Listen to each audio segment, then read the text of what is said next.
Welcome to my channel. Most men chase attraction like it's something they have to hunt down, trying harder, speaking louder, doing more. But truth is, the most magnetic men don't force it. They draw people in without even trying. Not because off tricks or lines, but because of how they move through the world.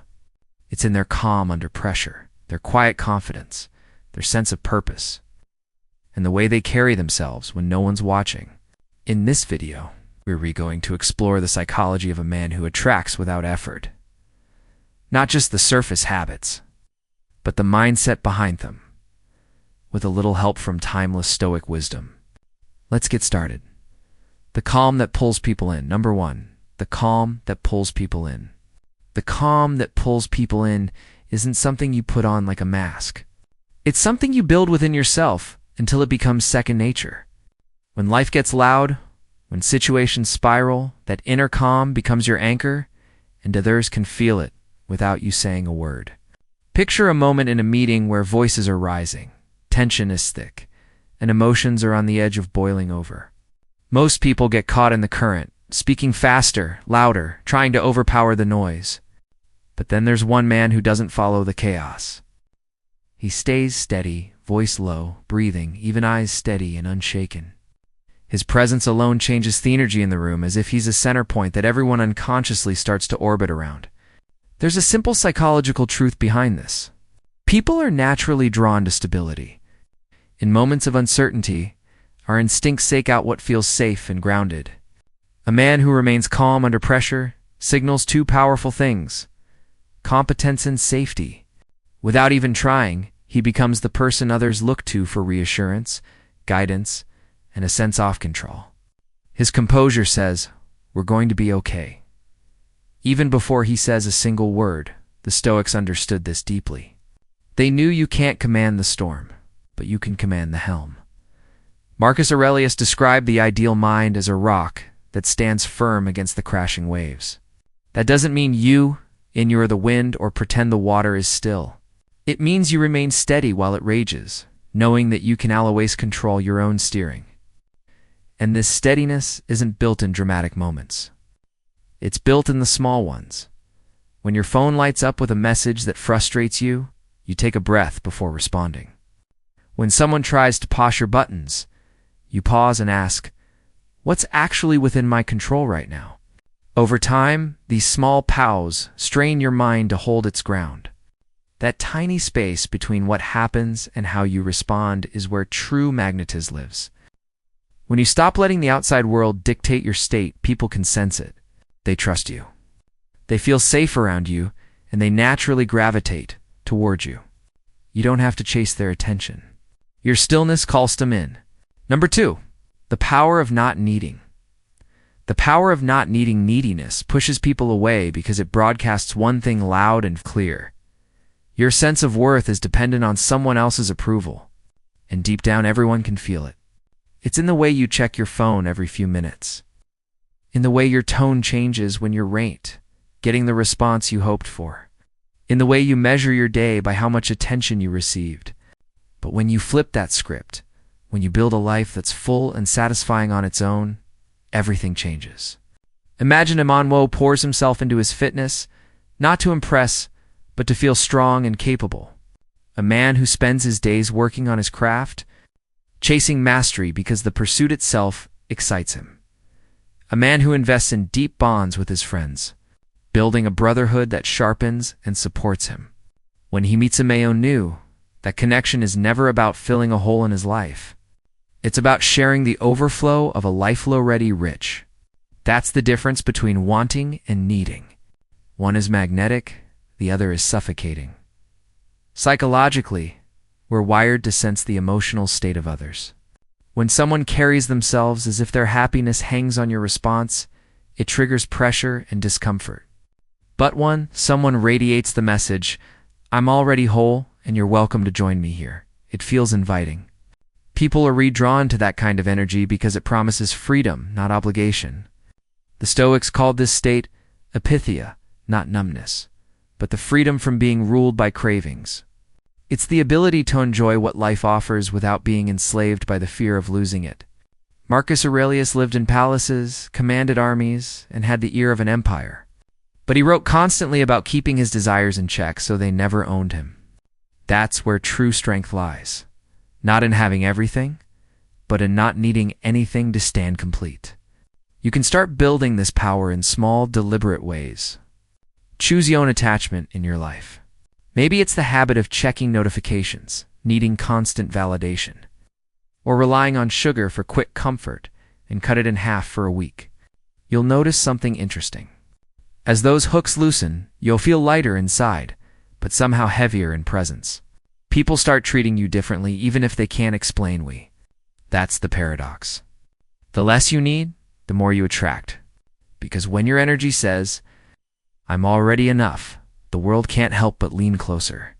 You stop chasing, and suddenly everything worth having seems to come toward you.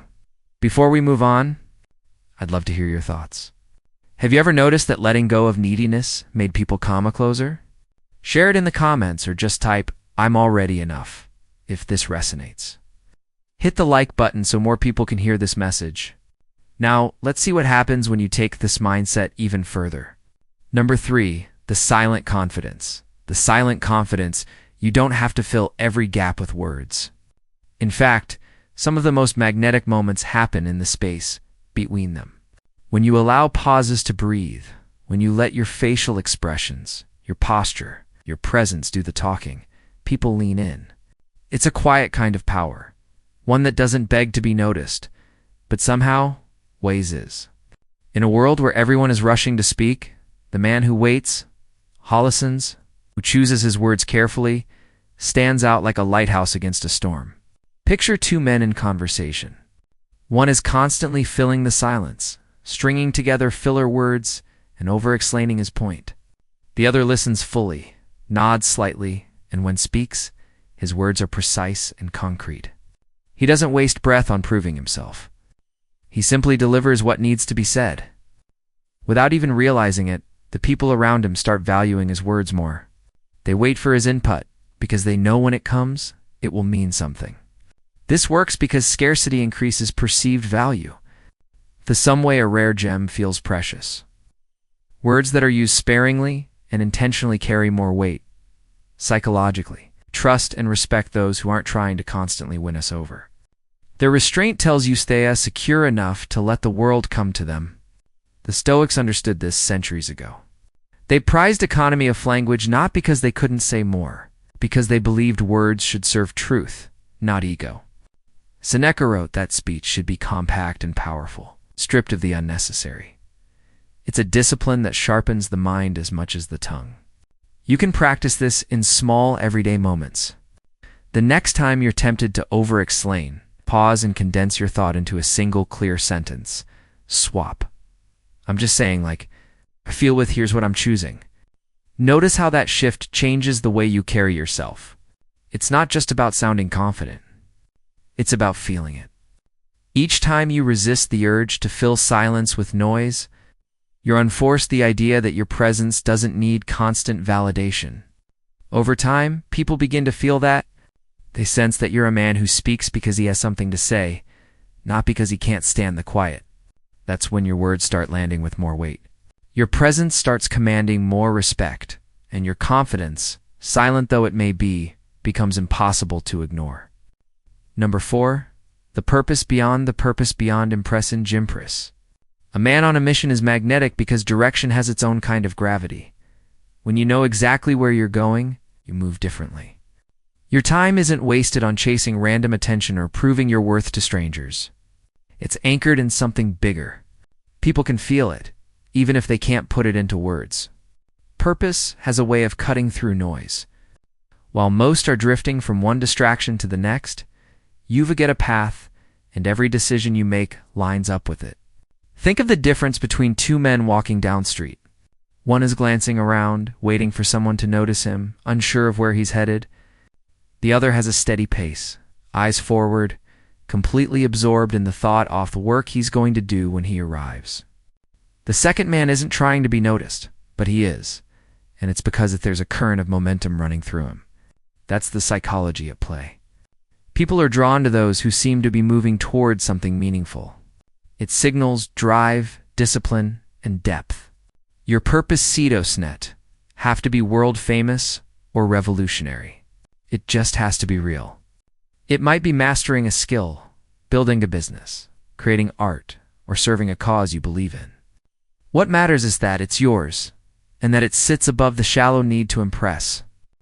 When you operate from that place, you stop competing for short-term approval because you're too focused on long-term fulfillment. The Stoics would call this living in alignment with your role, fulfilling the duty the universe placed in front of you. Marcus Aurelius reminded himself daily that his purpose was to serve as emperor with justice, discipline, and reason, not to chase the applause of the crowd. Purpose for the Stoic isn't about ego. It's about service and integrity. You can make this practical by defining your North Star in a single clear sentence. It might be, I build men's health tech that relieves excellent suffering, or I craft music that helps people focus. Once you've written it, guard it. Schedule 3 non-negotiable blocks each week that are devoted entirely to that aim. Not distractions, no compromise. What happens is subtle but powerful. With each step you take toward that mission, you begin to radiate a different energy. People sense you're not just drifting, you're building. And that momentum, that quiet certainty in your direction, pulses others in. Not because you ask them to follow, but because they want to be near someone who knows where he's going. Let's take a moment here. Have you ever thought about what you're really moving toward, and whether it's worth the energy we're giving it? Not the thing you tell people to sound impressive, but the one that would still matter if nobody knew about it. Write it down. Own it. Because when you're clear on that, you stop living reactively and start living intentionally. I'd love to hear what comes to mind for you. Drop it in the comments. Whether it's a single sentence or just the seed of an idea, your reflection might spark someone else's breakthrough. Number 5, the mystery of self-containment. The mystery of self-containment: share enough to connect. Keep enough to remain intriguing. True mystery isn't about playing games or deliberately confuse people. It's about the stewardship of your inner world. It's knowing that not every thought deserves an audience, and not every feeling needs to be paraded in public. When you carry yourself this way, you give others something rare in today's world: the sense that there's more to you than what they can immediately see. Imagine meeting someone who tells you their entire life story within the first 10 minutes. There's nothing left to discover. Now contrast that with a man who shares pieces of himself naturally in moments that feel earned. He's not secretive, he's selective. You walk away from the conversation with questions, with curiosity, with the feeling that you've only glimpsed a part of a deeper whole. That's the psychology of intrigue. We value what feels scarce, and we lean toward what isn't fully revealed. This self-containment isn't coldness. It's confidence. It signals that you don't need the constant validation of broadcasting your every move. In a culture addicted to oversharing, holding some of yourself back feels powerful. It tells people, my life is full, whether you know about it or not. That quitter serve creates a natural pull because mystery invites pursuit. The Stoics would call this guarding your ruling faculty, the core of your reason, values, and inner state. They believe this inner citadel is sacred, and that not everyone should have access to it. Before you post, speak, or share a personal detail, you can ask yourself, does this strengthen me, or does it scatter me? That single question creates a filter that protects your energy. One way to build this is through private wins. Read a book without telling anyone until its lessons naturally shape your words. Train your body in the quiet hours without announcing it to the world. Build something, whether it's a skill, a project, or a habit that only you know about. Over time, your energy starts to consolidate. It feels denser, more focused, less diluted by the need for constant exposure. And here's the paradox. The more you keep for yourself, the more others want to know. Curiosity follows naturally when you live a rich inner life that doesn't depend on public validation. People sense that you're not an open book. They have to turn the pages slowly, and in that slow reveal, your presence becomes unforgettable. Number 6, the ease in his own skin. The ease in his own skin comfort in yourself is rare. And when you have it, it's irresistible. It's not about arrogance or pretending to be flawless. It's about knowing exactly where your strengths lie, understanding your limits, and being at peace with both. You're not trying to wear a costume to fit in. You're not frantically editing yourself in real time to please the room. You show up as you are, and that authenticity quiet lightles everyone around you. You're safe to be yourself here, too. Think about how rare this is. Most people walk into a social setting with their internal dials spinning, adjusting how they speak, what they say, even how they laugh based on who's watching. That constant self-monitoring creates tension. But then there's the man who simply exists in his own skin, without apology. He laughs when something is funny without scanning the room for approval. He admits when he doesn't know something, without shame. That ease has a ripple effect. People feel lighter in his presence because they're not afraid of being judged. From a psychological standpoint, this is powerful because it communicates self-sufficiency. You're not waiting for others to define your worth. You're comfortable in your shape, sharp edges, soft spots, and all. This kind of self-acceptance signals emotional safety, and emotional safety is deeply attractive. The Stoics approach this through the discipline of self-respect. They didn't waste energy comparing themselves to others. They measured themselves against who they were yesterday. Improvement, not imitation, was the goal. You can borrow that mindset by starting a simple nightly journal ritual. Ask yourself, what did I do right today? And what tiny thing can I improve tomorrow? That practice pulls your focus inward, away from comparison, and towards steady, quiet progress. Over time, this builds a self-assurance that doesn't need to be announced. You stop needing to prove yourself in every interaction because you are already aligned with yourself. People notice not because you're shouting your confidence from therotops, but because your energy says, I belong here exactly as I am. And when you carry that ease, others instinctively drop their guard. The truth is, perfection is brittle. It cracks under pressure. But steady self-respect is resilient. It's the kind of confidence that can weather mistakes, criticism, and failure without collapsing. That's why it's so magnetic. It's not the absence of flaws, but the presence of peace with them. And when you walk through the world like that, people can't help but want to be in your orbit. Number 7. The gravity of selective attention. Your focus is a spotlight. Where you direct it shapes how the world responds to you. When it's scattered across every passing distraction, it's dim and unfocused. But when you direct it deliberately toward what truly matters, it becomes power. People can feel that power because it's rare. In a culture where attention is traded away like loose change, the man who guards his focus is the man who stands out. Being warm and approachable doesn't mean being endlessly available. In fact, the more intentional you are with where your timid energy go, the more value each interaction holds. If you say yes to everything, your presence gets diluted. But when you say yes less, each yes becomes heavier, more meaningful. That scarcity makes people value it more, whether they consciously realize it or not. Think about how this plays out in everyday life. Two men are invited tough, same gathering. One shows up to every single event, always available, always in the mix. The other carefully he attends when it aligns with his priorities. When it truly adds something to his life or relationships, the second man's appearance is noticed more, remembered more, and respected more. His time feels valuable because itis. The psychology behind this is simple.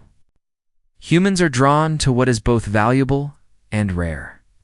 If your attention feels too easy to get, it loses its weight. But when it's given intentionally, it becomes a gift that thirds don't take for granted. The Stoics understood this deeply. They believe that attention should follow values, not impulses. If your top priorities are health, your craft, and your closest relationships, then your schedule should reflect that. One powerful exercise is to list your top 3 values and then audit your last 7 days. Did your time and focus match your priorities? If not, adjust, because misaligned attention is wasted potential. When your attention is organized around what truly matters, your life develops a kind of internal order that others can feel. It shows up in how you move, how you speak, and how you respond to opportunities. People sense that you're not just reacting to whatever comes your way. You're steering your life with intention. That gravity pulls the right people in, not because you chase them, but because your focus styles them. You're a man worth moving toward. Number 8, the strength to walk away. The strength to walk away attraction isn't just built on charm or connection. It's anchored in the way you protect your own boundaries. When you know your worth, you stop tolerating situations that chip away at your dignity. And when you can walk away without anger, without scenes, without needing the other person to understand, it's not cold. It's clarity. That kind of clarity is rare and people feel it. There's a quiet power in exiting a situation with grace. You're not slamming doors or sending long emotional explanations. You're not trying to control how they see you. You're simply choosing yourself. Imagine a man who's in a business partnership that has turned toxic, or in a relationship where respect has been slowly eroding. Instead of staying out of fear of loss, he decides calmly, deliberately, that his peace is worth more than the familiarities leaving behind, and he goes. That decision speaks louder than any argument cold. From a psychological standpoint, this is compelling because it signals self-respect and self-trust. People are redrawn to those who act in alignment with their principles, even when it costs them something in the short term. It shows you're not afraid of starting over, and that your identity isn't tied to someone else's approval. The Stoic called this the dichotomy of control. You can't manage someone else's reactions, only your own actions. That means your responsibility is to act with integrity, regardless of how the other person feels about it. One way to embody this is to have your words ready for when that moment comes. Something clean, final, and peaceful.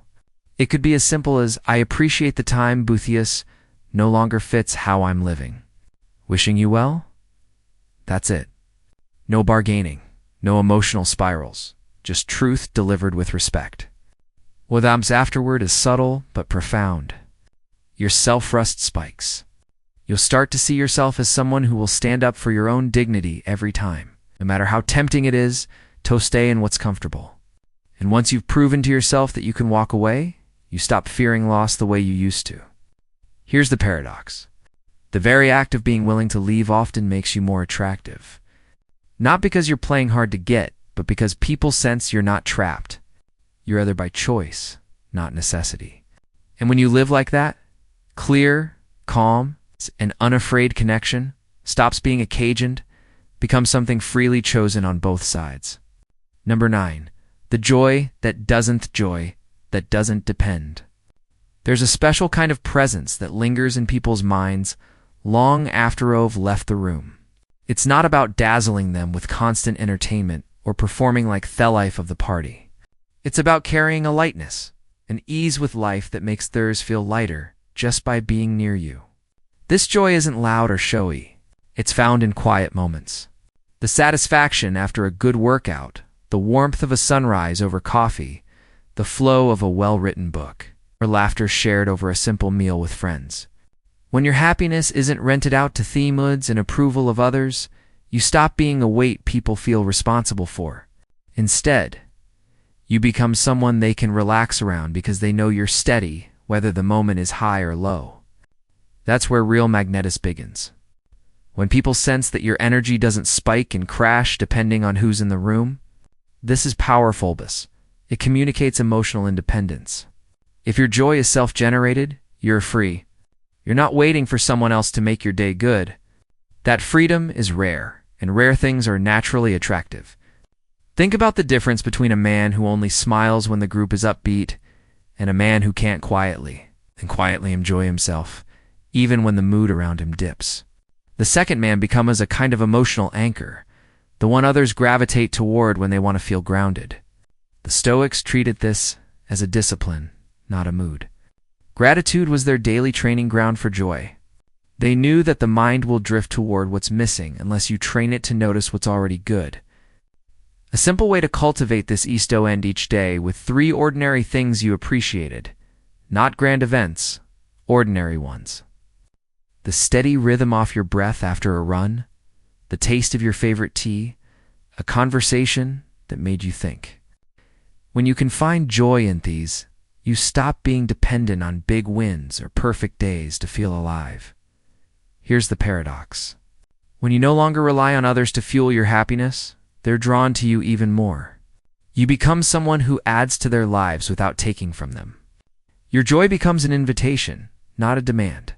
And that steadiness, that quiet, self-sustaining spark is something people return to again and again, not because they have to, but because they want to. The consistency of character. Number 10. The consistency of character. There's a certain peace people feel when they know who they're dealing with. It comes from watching your words and actions line up, not just once, but over time. That alignment creates trust. And trust is the foundation where real attraction takes root. If you're one man on Monday morning and another on Friday night, people can't find stable ground with you. But when you show up as the same man, regardless of the setting, you'll become someone others can lean on. Consistency doesn't mean rigidity or perfection. It means reliability. Imagine someone who promises to be at the gym at 6 a.m. and is there every time, rain or shine. Or a friend who gives you their honest opinion, even if it's not what you wanted to hear. Because they value truth over flattery. Over time, these patterns tell the world who you are far louder than any speech ever could. From a psychological standpoint, consistency is magnetic-focus. It reduces uncertainty. Human beings are wired to avoid risk in relationships, whether personal or professional. The man whose behavior is stable removes that risk.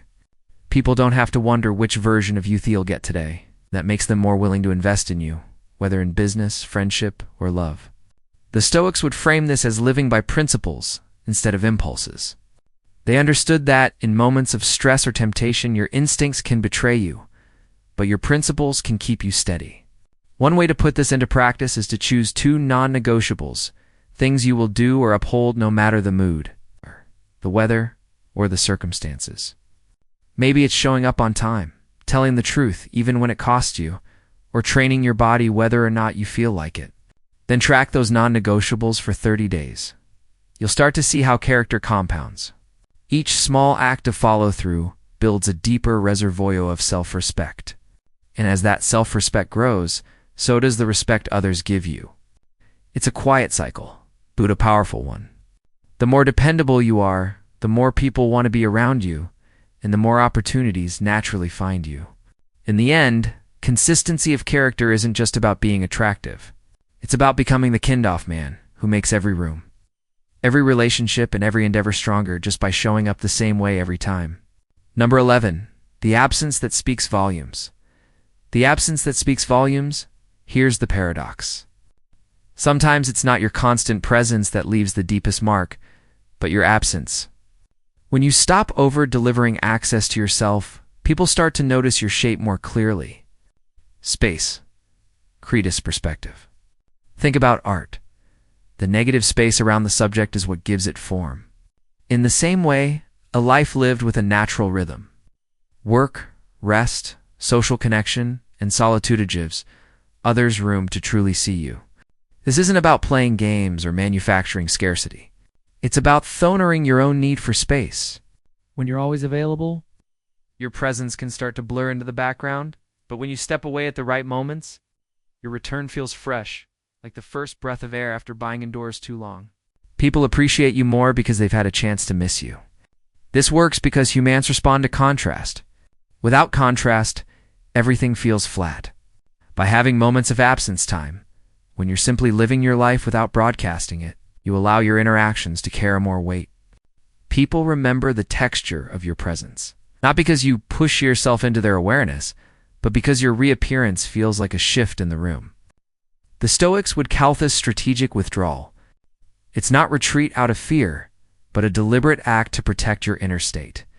Build off-grid blocks into your week. These are times when you answer to no messages, no notifications, and no one's demands, just your work. Your breath, your thoughts. In these moments, you're not disconnecting from life, you're reconnecting with yourself. When you come back from these intervals, you'll bring something different.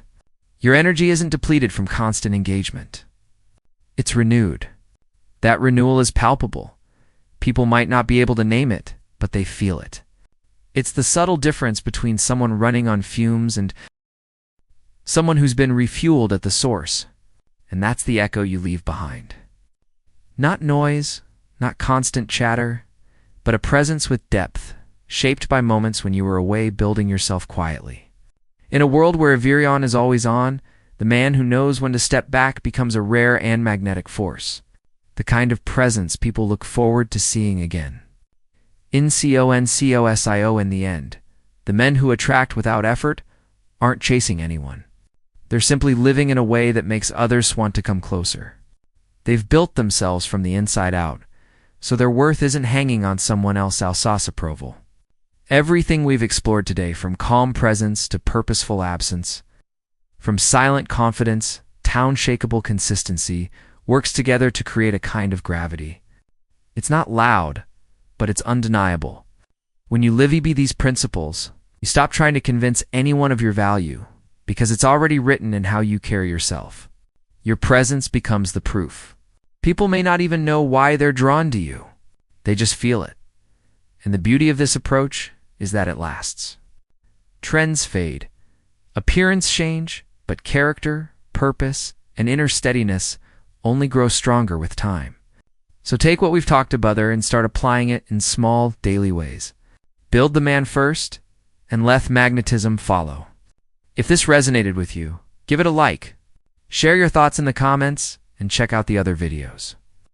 On your screen for more insights on becoming the kind of man people can't ignore,